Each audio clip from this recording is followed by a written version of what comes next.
I had an epiphany the other day where I was like, people go to work and they save lives. Yeah. I go to work and I sometimes just make cupcakes because I love the gym. And so that's like my me time. And then I go to work and that's like professional. Everyone has a big ego. And as soon as you get blown, like it's almost like you're shot. Exactly. Because right now I'm also doing 5 more things. Got something on the stove, something in the oven, like something measing. Genuinely just doing 5 things all at once. Is it gonna...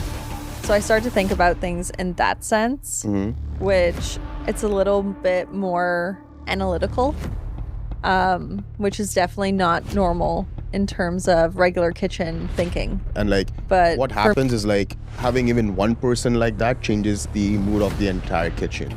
Like positive and negative both. When there's a reason we're all pretty much nitpicky and pretty much almost borderline OCD on pushing people to the limit that they know that they can reach, because fitness is fully a mind game. Because if you're not working in an environment that pushes you, but also wants you to be the best version of yourself, then you're in the wrong place. Today, we have Chef Lana Spieler with us. She's a head pastry chef. And this episode, we are talking about her fitness journey, her personal journey, and everything about the culinary industry. With that being said, let's get into the episode.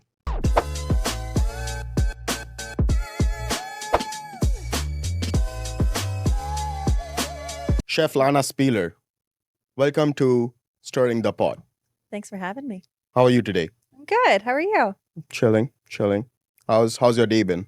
It's been good. Went to the gym. Went to the gym. Yeah, of course. How was that? What did you do? This morning I did a little bit of a hybrid workout, a little running, a little strength training, really just trying to really push myself on a Sunday. Damn, that's impressive. Like, you told me you work out before work? Yes. Is that what you do? Every you day. do the same strength training and everything? Yeah. How's that? Like, how do you find energy to even go to work? Honestly, a whole lot of caffeine's involved. But if I didn't work out before work, I wouldn't have the ability to push myself that much further at work, but also do what I do at work easily. Yeah. But also, I mean, I didn't always work out.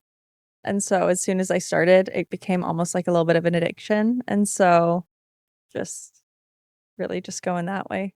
That's true. Like, in the last episode, I was talking to Ayush about the same stuff. Like how people think like working out would actually drain you for work. But I think for me, at least, it's the exact opposite. Like, it energizes me to go to work. Honestly, if I didn't do it, I would have no energy at work. I feel a complete different shift and I'm a complete different person if I don't work out before going to work or even like starting my day. It doesn't feel like the day is started until I have had that work. Like, it has become a habit at this point. Like, it feels like something's off, right? Exactly. Yeah, I agree. Hey, let's talk about you. So, you're from Barbados. I am. So, how's that? Like, how's Barbados? Like, I have no clue about Barbados as well. How's the cuisine over there? What's the food? Like, tell me all about it. The cuisine is really, it has a lot of Indian influence. Oh. But also I would say that the cuisine is very vast and very associative to tropical flavors as well as the ocean. One of my favorite dishes is actually not traditional to Barbados, but Barbados is like obsessed with it, and it's called doubles. Oh, I love doubles. I very recently had doubles. I think 3-4 months ago, I was like at a random mall strip. Yeah. And I had double. I think I had goat double. Okay. It was really good. I have never had a goat double. However, chana doubles are my favorite food, like to eat when I'm at home. It's the one thing that I gravitate towards and always have. It's like $4 Barbadian for a double, which is a meal. It's just chana it's chana, shadow benny, cucumber, tamarind, as well as I forget the name of the dough, but it's this fried dough that you get 2 of, which is why it's called a double. And so you get 2 little round dough balls that are like your wrap. Is it like a puri? Very Like a similar. traditional puri? Very similar. Yeah. That's yummy. Yeah. That sounds very Yeah. yummy. It's honestly top tier food. Yeah. So when did you come to Canada and like why did you make that switch? So I came back, well, not back, but I came to Canada in September 2012 Oh, that's a because, long time ago. yeah, it was a while ago. I was in boarding school in Toronto. Oh. So I did that for about, I want to say 5 years, from grade 8 to 12, and then went to college and university and ended up getting into culinary in the end. So wait, you were a painter before, right? Yeah, At least that's what I've heard. Yeah, I went to OCAD, Okay. Ontario College of Art and Design University, Mm. for painting and drawing, and that was my major. And so I have a bachelor in fine arts in painting and drawing. Damn, that's impressive. So when did you decide to get into culinary? So it was peak, and I was doing my thesis at OCAD, and I was like on the verge of a burnout, if not in a burnout of painting. I got into food, and growing up, I'd always talked about going to culinary school or going into pastry and doing that route in my life. And I was working an administration job at birth. And she was like, why don't you just go study pastry? Do It's what you peak want. like Yeah. you can go back to school instead of just trying to figure it out and make it. And so That turned out to be the best advice. that turned out to be what I did. And I went to culinary school, worked full time throughout all of it, and ended up at Richmond pretty much a year after graduating, because I worked throughout going to culinary school, like worked at like pretty fun spots, actually. Yeah, it was fun. Hard work, but fun. And it's always hard work. Like wherever you go, you think it's going to be easy, but it always turns out to be hard. Like the more you work in certain restaurants, I feel like when you start at certain restaurants, you're like, oh, it's so nice, like it's fun and blah blah blah blah blah. And the more you get into it, you're like, damn, this is hard. This is like everything is out of order. Everything is annoying me at this point. And like, Yep. yeah, it gets like that. There's definitely moments. It's definitely. There's definitely moments of hard work. Yeah. But also you're like, questioning, you're like, why? Why am I doing this? Why do I put my body through this? I could be sleeping at a normal time. I could be having a proper schedule where I can just have a proper sleep pattern and do on a certain scheduled way, but nope. I didn't. I just You chose, decided to follow your passion. Exactly.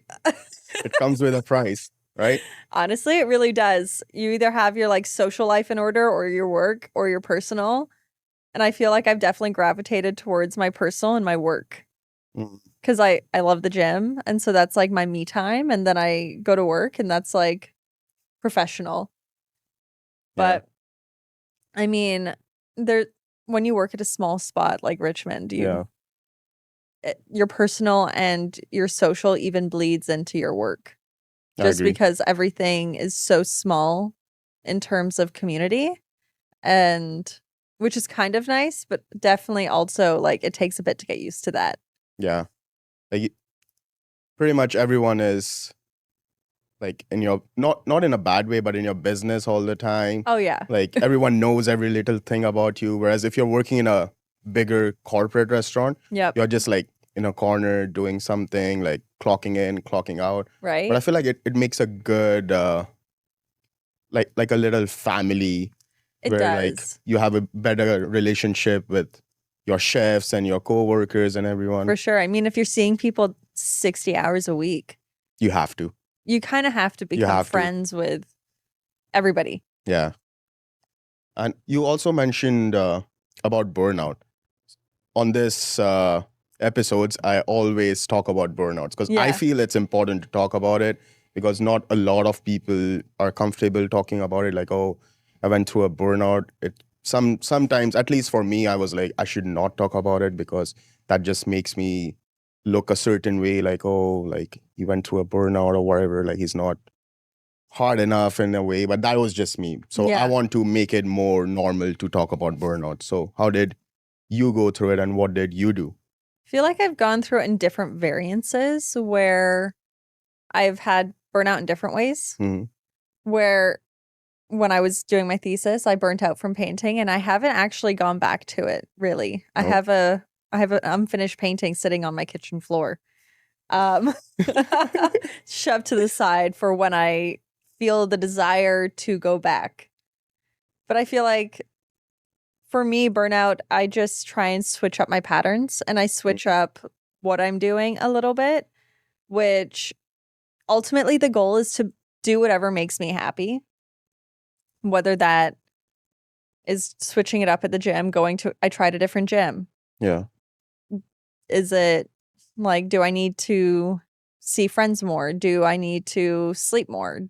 I counteract burnout with switching up my routine to try and see if like little things can help change. You know what's funny? Like recently I was reading a book called Steal Like an Artist. Yeah. In that, the author mentions that you need to have small little side projects going on at all times Oh yeah. in order to save yourself from like in that book he talks about creative burnout. Yep. But I feel like it also translates in like other parts. Like if I have a hobby of like running or like gym or something else, if I'm feeling burned out from my work, I can go over here.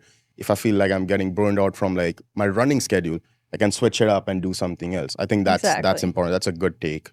Yeah, honestly, like I just signed up for the half at like this week. Which I will too. It's gonna happen. Yeah. But I didn't know if I would actually follow through because the last half I said I would never do it again. That's what I said during the last marathon. Like I was like, okay, this was horrible.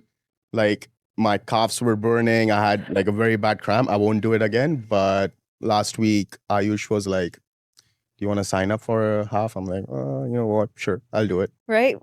What we're currently talking about in the kitchen, most of the cooks included, we're talking about whether or not we're going to compete in Hyrox, as well as doing the marathon. Are you going to do it this year? I think The Hyrox? I think so. I think you should do. I think I'm going to sign up. Yeah, I think you should do. From what I know, like you cross train a lot. Yep. And from all the people I know, I think you're more qualified to do Hyrox than anyone else. I don't think you're ever qualified to do a Hyrox. I mean, but I'm going to do it anyways. Do it. I think I did it last year. I think it's a very good experience. You push yourself so much during that whole circuit that you get to know yourself. At that point, like I figured out like, okay, like I get tired, I get beaten up, but I keep pushing. That's what I learned about myself. It's all a mental game. It is all a mental game. Like after the first 20 minutes, I think you're just like, your body has already given up. Yeah. And it's all mental at that point. It really is. Like I was watching a video earlier where it's you have the little person in your head who's like, you can't do it. Yeah, and yeah. It's like my Garmin watch. Like every time I finish a run, it's like, you could have done better. Right? And so it's like, I'm gonna prove it wrong. I'm gonna keep going. I might be tired, my body hurts, but like, let's go. True. Okay, let's get back to cooking. So, how's pastry? And okay, this is an very unpopular opinion that I have. I feel all the pastry cooks are a bit crazy. And here's the reason why. And I mean it in a very nice way. Here's the reason why.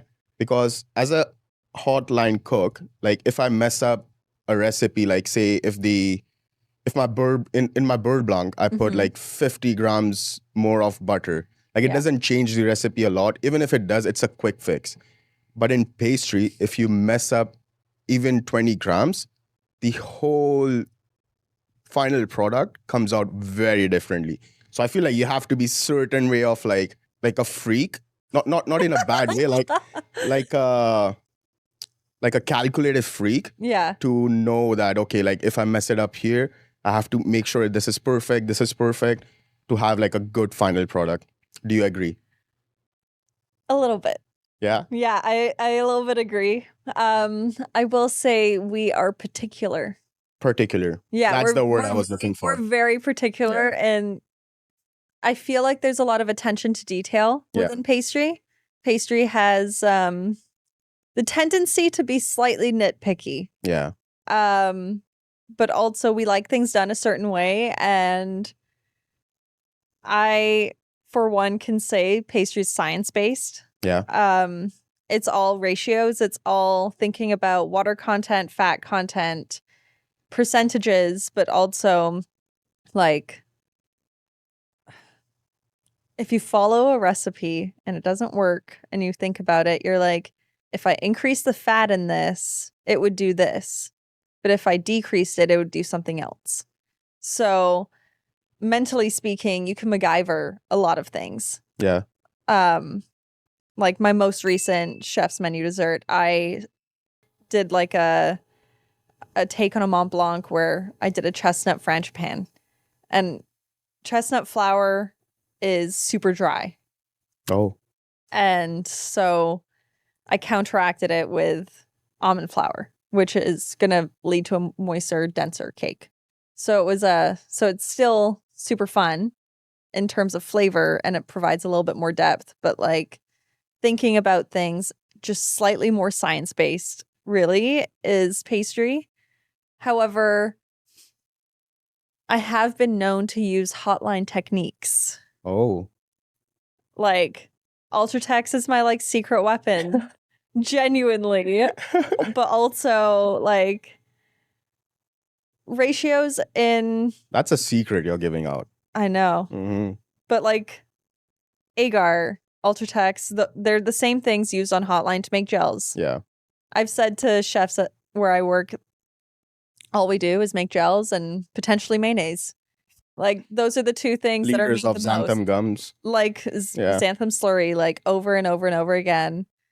The things you wouldn't think about in a restaurant at home, like you wouldn't do these things at home. Yeah. But you do them at work. Yeah.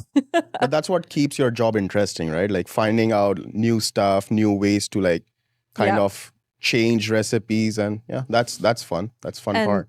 I mean, at the current moment, like we don't have any at Richmond, but they some brands have started producing like vegan chocolates, like vegan white chocolates and stuff like that, where it's like super fun and science-based, where you can use that as alternatives, and figuring out alternatives too is super fun in pastry. Yeah, it keeps you on your toes. It really does. But that's the new trend, I feel like, making everything vegan. It really is. What do you think about that? So we have a vegan, nut-free, gluten-free dessert. That's a mouthful. So that is a mouthful. It's a tahini coconut sundae. Okay. And so, honestly, I do try to minimize my own personal intake of lactose. I will admit. Okay. But I eat everything at work. I do everything outside of work that I probably shouldn't do to my body. Mm-hmm. But I think if it's a personal choice. Yeah. But also, if you have an allergy, I think it's really nice as a guest to have that option. To have the option of, hey, I'm vegan, I'm nut free, I'm gluten free. Is there an option for me for dessert that's not a fruit bowl? And having something that is there that someone has taken the time and the effort to produce in a meaningful way for you. I think that's like be more considerate of like, that's the important part. Yeah. Like especially you have like very like guests who spend a lot in that restaurant. So you have to be very considerate. You don't want to be caught off guard. Like, oh, like this guest has a nut allergy and you don't have a dessert that's nut free. So, exactly. Yeah, that's like, very considerate.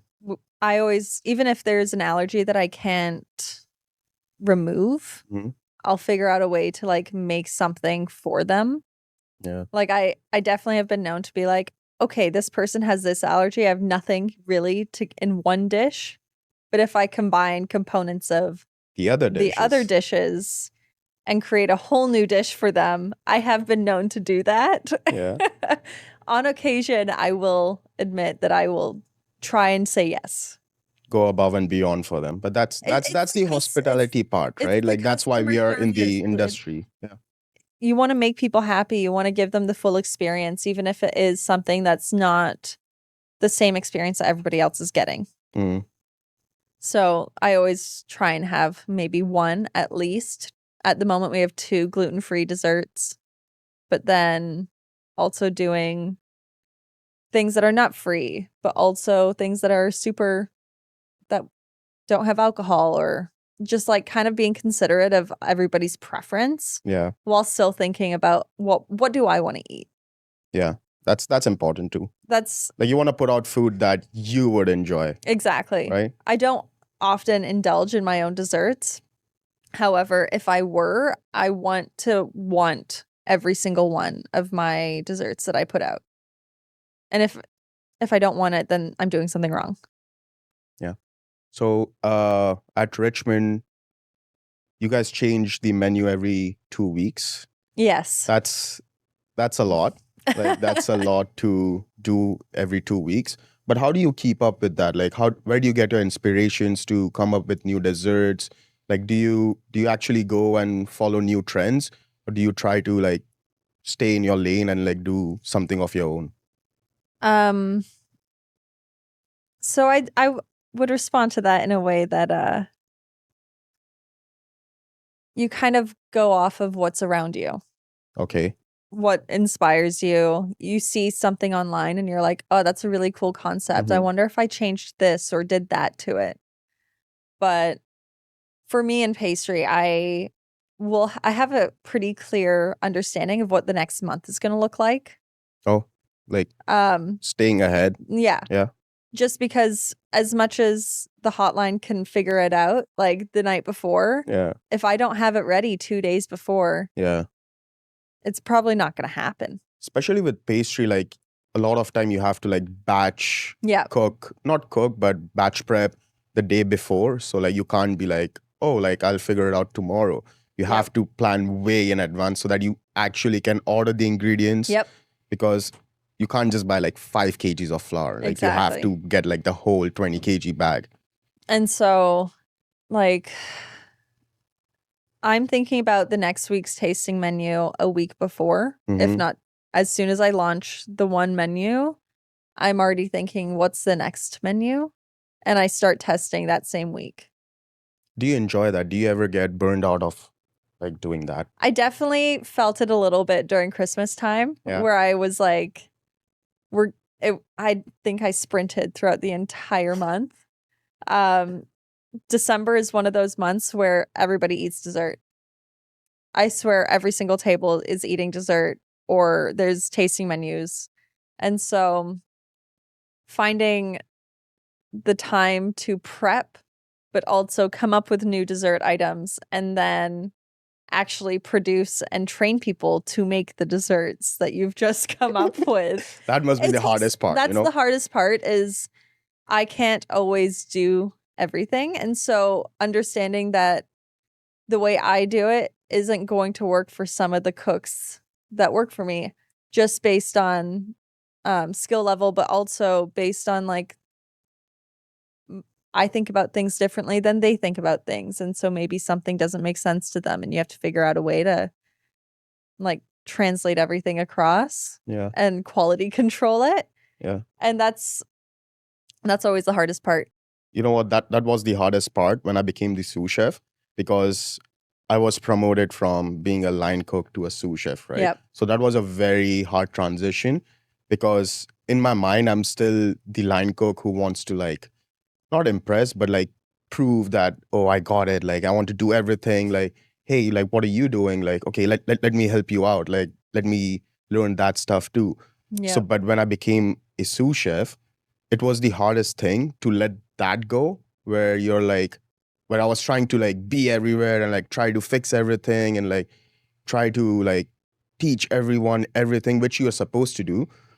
But at some point you have to like teach them and then let them also figure it out, and then be okay with like you said, like sometimes they'll just like mess up or like do whatever, but you have to be okay with it and let them learn by themselves. Yeah, sometimes you got to sink to swim. Yeah, and like just take the pressure off yourself. I every time I put a new plate up, I do a plating. I show them how to plate it. Then you just like I turn around and I'm like, okay, you have next order that comes in. Next order comes in. It's on you. Yeah. I'm gonna go around the corner, not look at you while you do it. You're gonna do it, and then I'm gonna come examine. Yeah. Just because also the pressure of having essentially your manager stare at you while you're doing something for the first time, that's a hard thing to like deal with. That's what I've realized. That I've always, when I was a line cook, that's what I struggled with, is having somebody constantly looking over your shoulder, waiting for you to fuck up and not giving you the benefit of the doubt. And then when you do fuck up, helping you get yelled at. I'd rather like help my cooks figure it out after they've screwed up, rather than like everyone. We're all human. Yeah. There's always a human error. Yeah. And I'd rather show you how to do it better the next time, if not better the next time immediately after you've screwed up. Yeah. That's also the switch I had to make, where I was like, where I'm teaching my cook something, like say I'm teaching them how to like make a sauce. And then I'm also like standing over their shoulder like, oh, you're doing that wrong. Oh, you're doing, and then I had to like be like, okay, like I had to put myself in their shoe, like, okay, like when you were a line cook or like when you were coming up, would you have enjoyed your sous chef standing over your shoulder and watching you do every little step? I was like, okay, like that makes sense. Give them some room to breathe. Let them do their mistakes. They learn by themselves. Like I feel like learning from your mistakes is the best way to learn in kitchens. Yeah. Like it stays with you. Like if someone tells you like don't do this, you'll be like, yeah, whatever. But if you make that mistake and you're like, oh shit, now I know I'll never forget to not put like something in something else. Exactly. Yeah. I mean, I think we all have at least one horror story where we're like, I'm never going to do that again, but I'm never going to live it down. Yeah. I can tell you one of mine that was like, I was so embarrassed. So I was working at one of the restaurants where we were supposed to pack charcuterie garni. Yep. And in a backpack bag. And in those things, we had 3 different sausages in. And I was fairly new. I was like 2-3 months in the restaurant. And this was like my second or third time doing it. And we did a huge batch of charcuterie garni. Like we would ferment it for a month, and then take it out, process it, and do all that stuff. So that day, it was the biggest batch we have ever got. I had to backpack 200 bags of charcuterie garni. And in all of those bags, I put the wrong sausages in. And while I was backpacking my last bag, my chef comes over and she's like, oh, Sahil, how's it going? I'm like, oh, all good, chef. And she looks, she's like, what's this? I'm like, oh, well, charcuterie garni, I don't know. She's like, these are the wrong sausages, dude. And I was like, oh my God, like you're telling me that my last 2 hours of your life were wasted. That was 3 hours. I had to like portion it out too. Oh. And I stayed after my scheduled work. So I was like, yes, I finally get to do this. So I was so embarrassed that I came back on my off day. I ripped all the bags out. I reportioned it, stayed for like 4 hours on my off day. And then I was like, I'm so sorry. But from that day on, I've always double checked my backpacks because I was like, you have to check what's in there. And like from that day on, I learned to double check everything. Yep. You can't just blindly do stuff and be like, okay, like my day's done. Right? Like putting the time and care into things is like, yeah, you have to be very alert and attentive when you're working in the kitchen, especially in a high stress environment where you're like thinking about 20 different things all in one. Yeah. And you're like, I'm thinking about tomorrow, I'm thinking about tonight, but also what am I doing right now? Yeah, exactly. Because right now I'm also doing 5 more things. Got something on the stove, something in the oven, like something measing.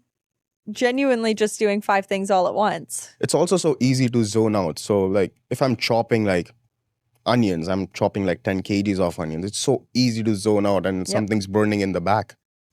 That's the thing is That's my favorite part about service, because I'm typically not doing a crazy amount of prep during service. And Yeah. so if I'm working service, I can zone out and just start plating food. And I'm not thinking about anything else other than I'm plating food.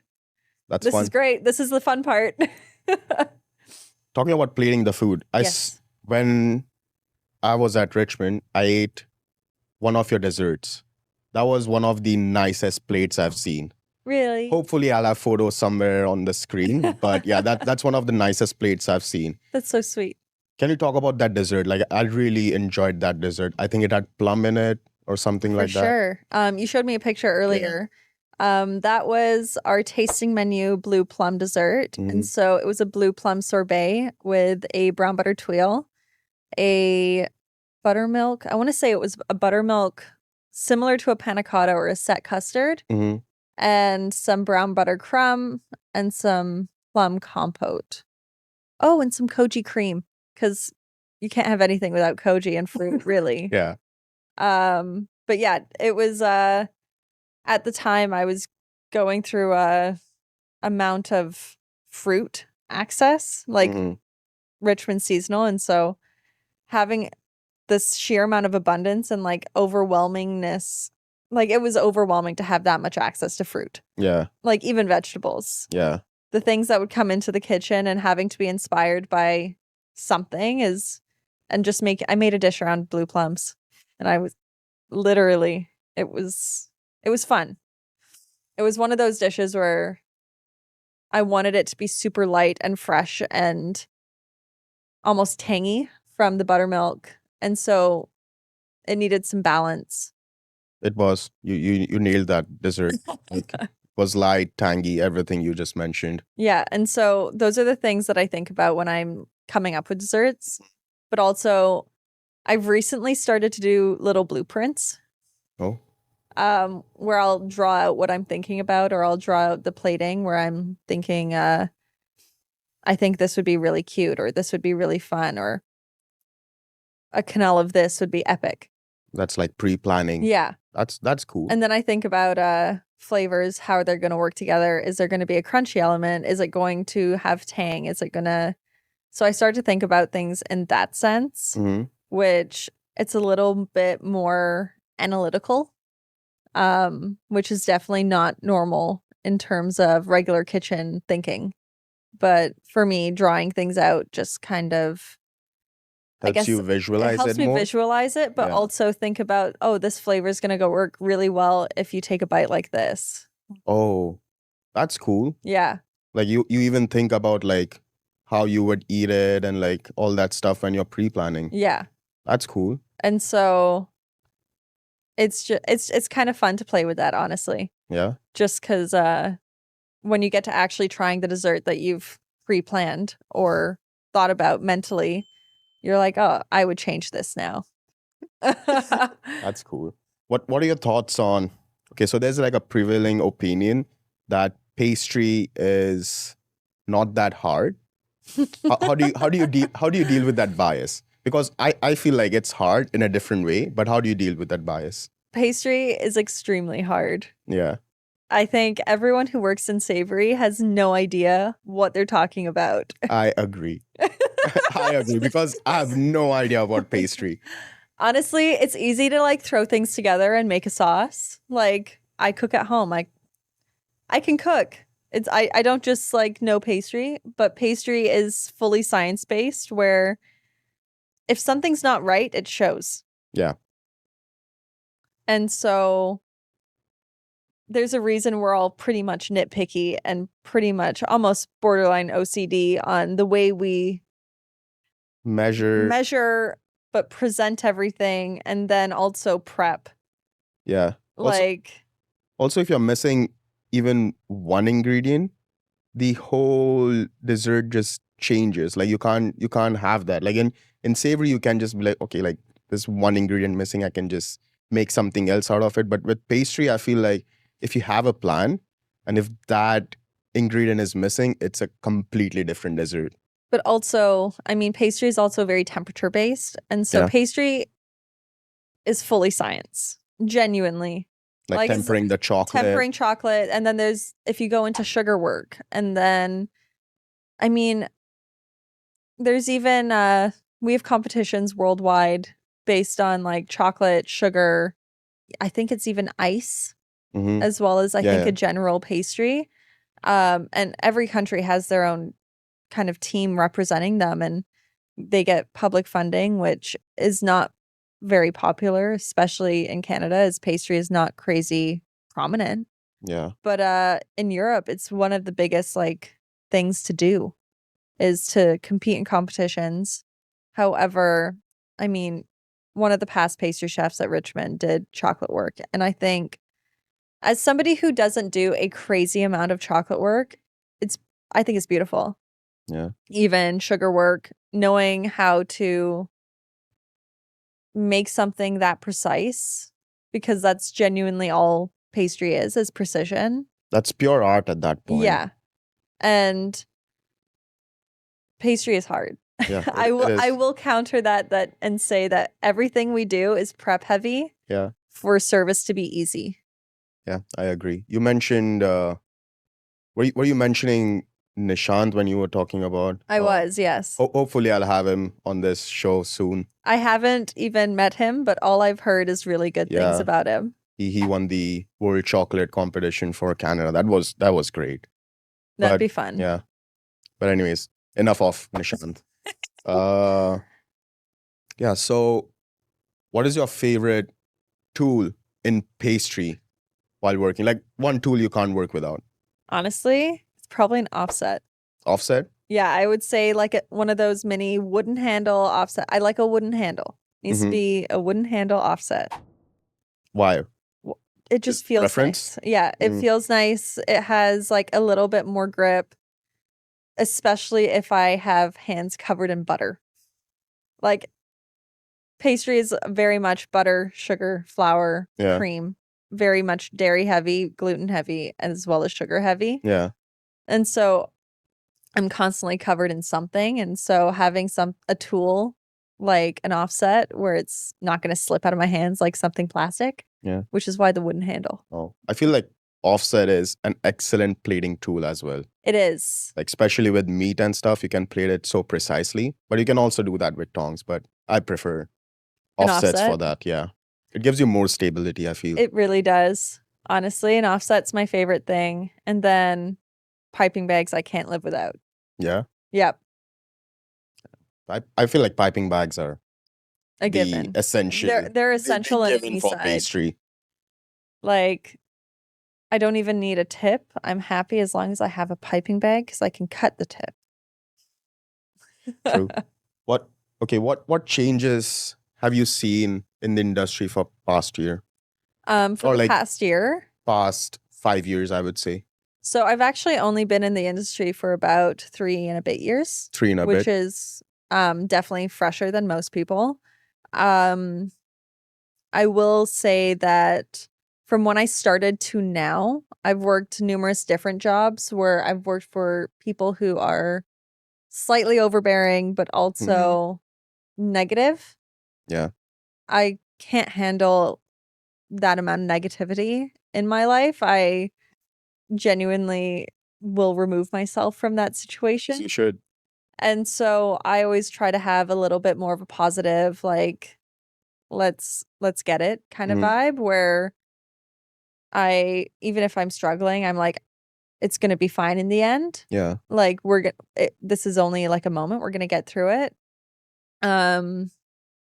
But I feel like it's definitely become a bit more positive, and they communicate more effectively in a tone that's not as harsh. I feel like this is also what I've noticed in the past 5 years, because I've been in the industry for like 7 years at this point. Like more people like you are coming in who are more positive towards like kitchen outlook, because the old school chefs were like very hardcore, like no, like you have to be serious and you have to give someone shit if they're messing up or something like that. But like having a positive outlook towards like everything, and especially having a positive outlook in kitchen where things are hard and everyone knows like things are hard, it helps a lot. And like what happens is like having even one person like that changes the mood of the entire kitchen. It Like does. positive and negative both. When you can tell when someone's in a funk. Yeah, you can immediately tell. And it changes everybody's it changes everybody actually in a kitchen when one person, especially someone in a management position, Especially a chef, yeah. Like you can tell when something has gone wrong, but you just need to let them work through it and then everything will smoothen out probably in half an hour. Hopefully. However, I will say that it's not glamorous. Nothing is glamorous. Yeah, it's not. But it does help a little to have like a positive chef in the kitchen. It does. Yeah. Honestly, it's nice to not have friction. Yeah, because I've definitely worked. I would just say like, okay, I shouldn't say that, but a bunch of chefs who like I did not enjoy working under. Yep. Like I've literally had, like this is crazy. I literally had one chef tell me and my sous chef, who was also an Indian at one point, that we should stick to Indian cuisine because he was pissed off. Huh. I was like, why would you say that, man? Like what like we get it, you're having a bad day, but that doesn't mean that you can treat your cooks like that. But from there, now that I've worked under different chefs in the past 2 years, I've seen like a great amount of change. Like chefs are more respectful, more knowing of the fact that okay, like people will mess up and in the end it's all good. And you also have to think like in the end it's just food. It is just food. Like you're no surgeon, you're no like in the army or anything. It's just food. I had an epiphany the other day where I was like, people go to work and they save lives. Yeah. I go to work and I sometimes just make cupcakes. Yeah. It's true. It's true. That's the truth. That's what I talk about with my managers too. Like in the end, it's just food. The worst thing that will happen is like someone will get their food late. Yep. Or you'll mess up someone's food. And if that ruins their entire day, that tells more about that person than you. Exactly. You're always going to have the people who are never satisfied with what you do as much as you try to please them. But you can't please everybody. That's what I keep telling myself is as long as you're pleased with yourself and what you're putting on the plate, then that's really all that matters. Yeah, that's literally all that matters. How's your journey been like as a pastry chef, like coming up? Like now, I feel like now you're leading a team, right? I am, yes. How's that been? It's definitely different. I remember my first pastry job. It was at a commissary bakery. Mm-hmm.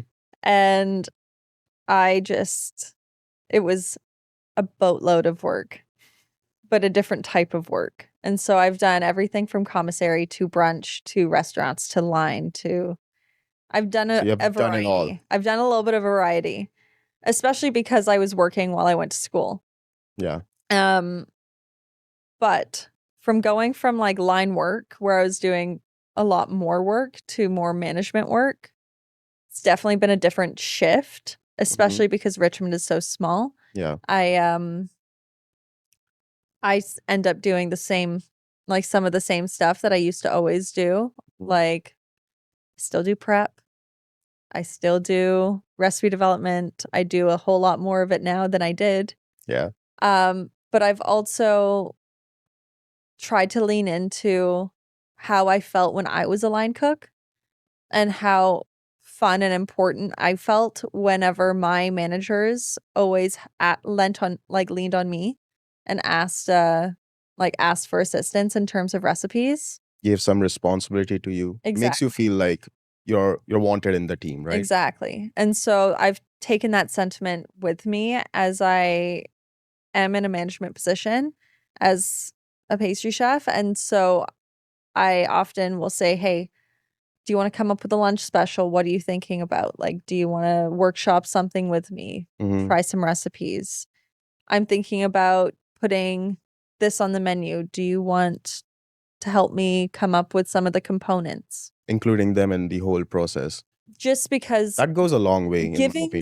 Giving your giving the people who work for you a little bit more responsibility gives them the sense that they could do this one day, which I feel like is something that I didn't feel when I was first starting. You're basically setting them up for success. Like if tomorrow they were to do what you're doing, then they have the building blocks for it. Yeah, Like you have shown them like bits and pieces of like what it takes. exactly. That's good. That's good work you're doing then. Yeah, it's like super small things that just add up, because in everything the super small stuff is what's actually important. It does add up. Like you're trying to change the whole old school system, which I'm liking. That's the whole point of this. Like I want to change I don't want to change, but I just want to meet more people who want to change the old school mentality. Yeah. I mean, there's always going to be a hierarchy and you have to respect the hierarchy. Yeah. However, giving people the opportunity to shine and taking a step back and letting them shine is like kind of the fun part of the job. Yeah. In one of the episodes with Sarish, he spoke about, so I asked him like, what does he think about the industry? And he said, it's a huge ego contest. Yes. Do you agree? Oh my God, yes. Yes. It really is. And I've seen it with so many chefs that I've met. Like, everyone has a big ego, and as soon as you get blown, like, it's almost like you're shot. But no, I try to not have the same kind of mentality as that, but there's always moments where you're like, there's definitely an ego. You can sense it right away, right? You can definitely sense it with people, and like sometimes egos need to be like burned a little bit so that they can learn a little bit more. And so I think that's definitely the purpose of a chef, I guess, which I don't want to say that we're put in a management position to like bring people down, because we're not. You have to check the ego. But you have to check the ego sometimes. You can see some cooks, and when they have too big of an ego, and they got to be checked. They try to like go over you, or like sometimes even talk back when they're not supposed to, where they're supposed to just be like, yes, this will be done. And then that's when you're like, okay, like, listen, like you still have to learn a lot. Like, let's check that ego over there. Yeah, you kind of got when you're a cook, you have to keep your head down, which is so true. Like, keep your head down and work, but work for people who you respect. Yeah. Work for people you look up to, and work in a spot that you inspire to be like. Because I used to always walk past Richmond and I used to think it would be really fun to work there one day. Same. And so just based on like their mentality of seasonal ingredients, but local cuisine, and just going that route, but being inspired by the creativity and drive of the people around you is what's like the purpose of it. That's good. So you also very recently did a pop-up. Yes. How was that? It was great. Ayush, who was on the last episode, he joined me in this. So we did a pop-up with Mother Cocktail Bar, which is a fantastic little spot out in Trinity Bellwoods area. And the owner, Massey, is a fantastic cocktail, like extraordinaire, honestly. He's also the sweetest Italian man. And I had done one previously on my own. Yeah. And I did a dessert heavy one for the first time I did it. And it was back when they used to not be open 7 days a week. So I took over their kitchen at Mother for a night and did almost 3/4 of a pastry menu, which was really fun. But I also did some of the savory elements for the guests. But doing this pop-up with Ayush was really actually extraordinarily fun, just because Ayush and I get along, and we're quite fun in a kitchen together. Yeah. There's always laughter, and there's always like kind of happiness and positivity, but also a drive to be as good as we can be.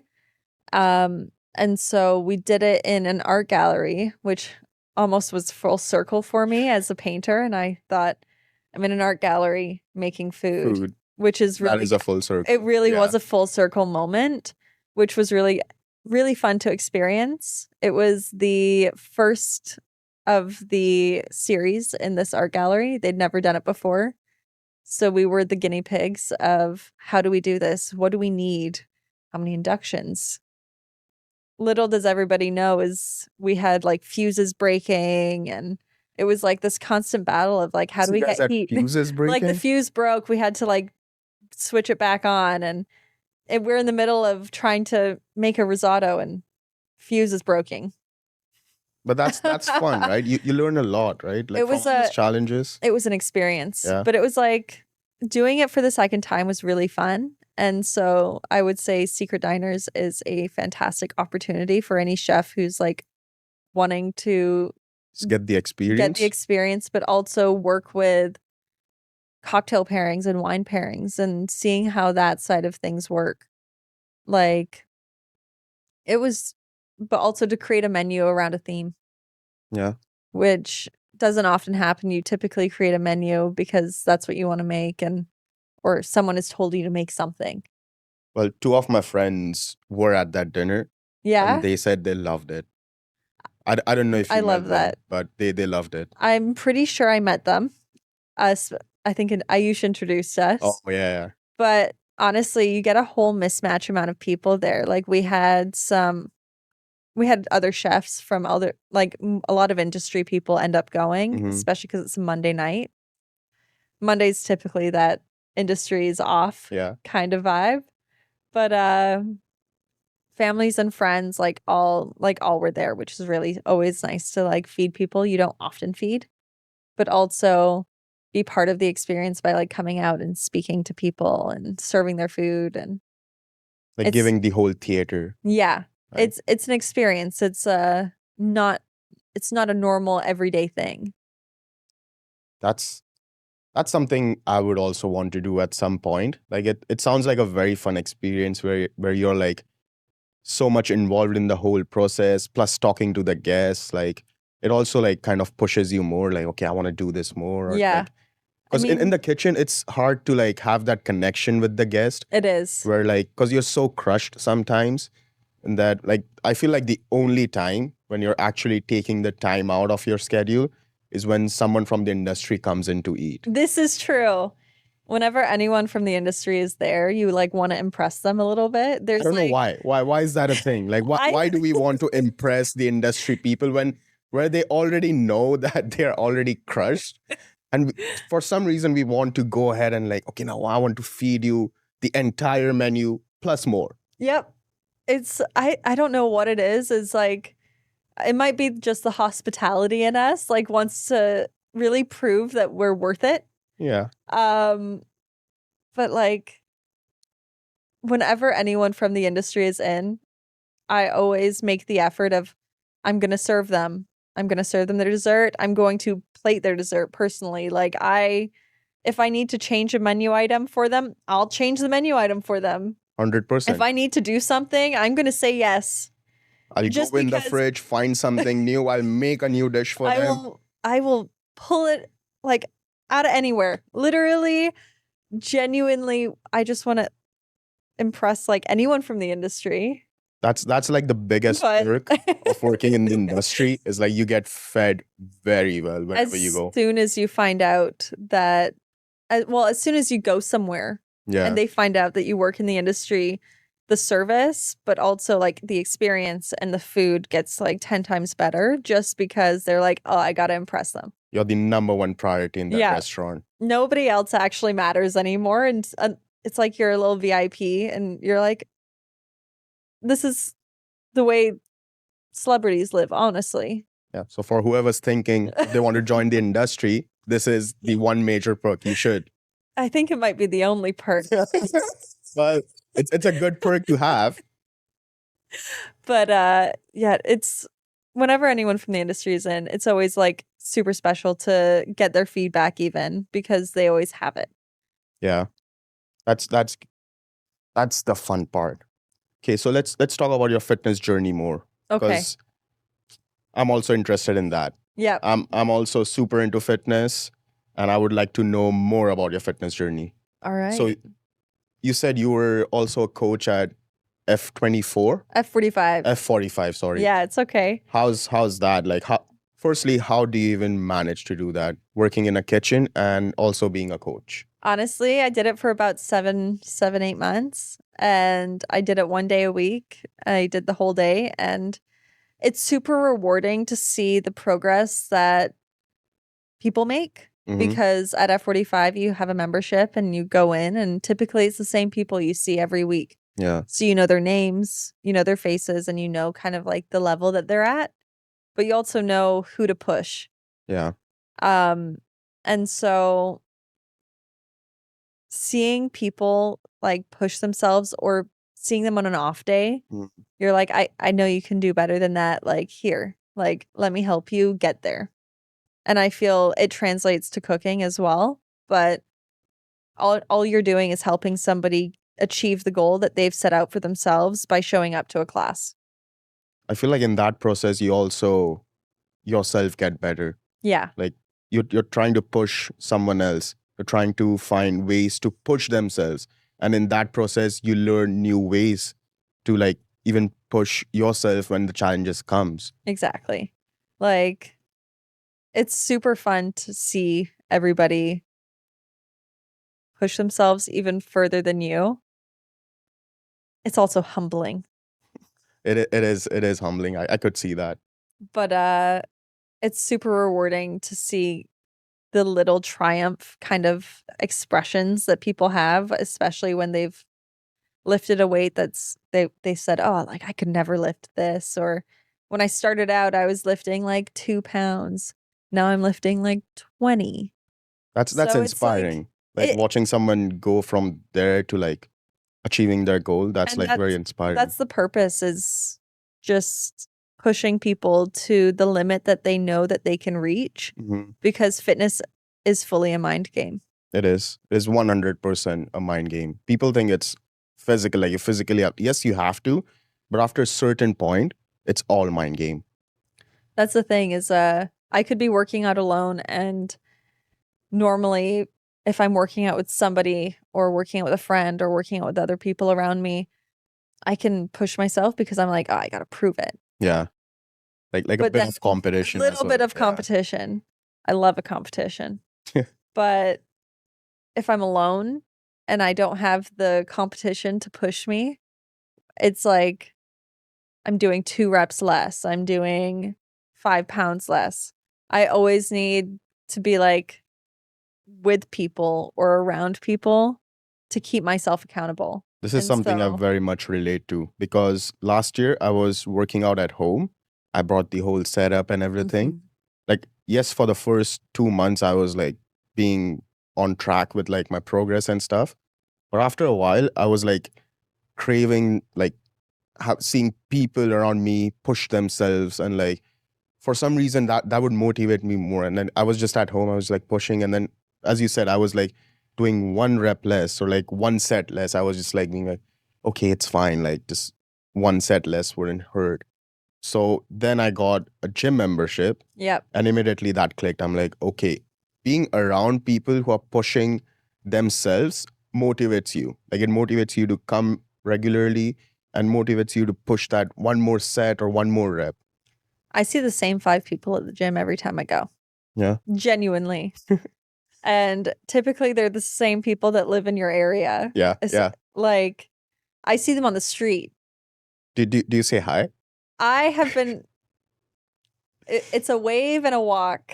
It's like it's either a nod. It's Like, a nod yep, and a walk. like, it's an acknowledgement. Like, yep, you're here. I'm here. You're Yep. here, I'm here, but it doesn't feel right if you're not here. Yeah. Like something is off. Where are you? I know that also happens in my gym. Like I'm like I see certain people, I never say hi to them, but it's always like it's an acknowledgement. Like, yep, we both are getting it. Yep. Yep.